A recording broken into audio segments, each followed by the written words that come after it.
ભારત માતા કી જય, વંદે માતરમ, સેવા પરમો ધર્મ। જ્યારે ગઈકાલે 40 દિવસ હતો ત્યારે આજરોજ સુપર માર્કેટ સેવાયત સંપત્તિ ફાઉન્ડેશન અને અમારું જિલ્લા ભાજપ પરિવાર, અમારા જે કાર્યકર્તાઓ છે બધા મળીને આજે 1500 કુંડાનું વિતરણ કરવામાં આવ્યું છે। ભર ઉનાળે આવી ગરમીમાં પશુ પંખીઓને પાણી પીવાનું મળી રહે એટલા માટે આજે મોરબીની પ્રજાને સંદેશ છે કે કુંડાઓ લઈ જાય અને આપના ઘરના આંગણે રાખો અને પશુ પક્ષીઓની થાય એટલી સેવા કરો। ભારત માતા કી જય, વંદે માતરમ। આજે ગઈકાલે ચકલી દિવસ હતો।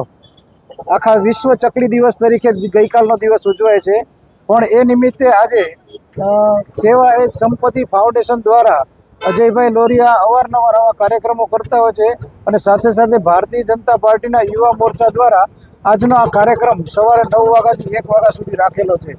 જ્યારે ભારતનો સ્વભાવ જ એક આધ્યાત્મિક છે કે સર્વે ભવંતુ સુખીના, એટલા માટે કે બધા જ જીવજંતુઓ પણ સુખી રહે એ પ્રકારે આજે ચકલી કે પ્રાણીઓ કે પશુઓ કોઈ પાણીની તરસ વગર ઉનાળામાં તકલીફ ન પડે એટલા માટે એક ચકલી અને પક્ષીઓ માટે થઈ અને કુંડાના વિતરણ નિઃશુલ્ક રીતે આજે રાખેલું છે।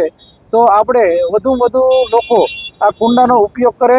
વધુ લોકો આજે સવારથી લાઈન લાગી છે, બધા જ કુંડા લઈ જાય છે। 1500 કુંડાનું વિતરણ આજે થઈ રહ્યું છે અત્યારે, અને બધા જ આ કુંડા મહત્તમ રીતે પોતપોતાના ઘર જ્યાં પક્ષીઓ આવતા હોય ત્યાં પાણી ભરીને રોજ દૈનંદિન પાણી અંદર નાખે એવી એક અપીલ કરું છું, ને બધા જ કુંડા અહીંથી લઈ જાય એ માટે પણ હું એક અપીલ કરું છું। અસ્તુ, ભારત માતા કી જય।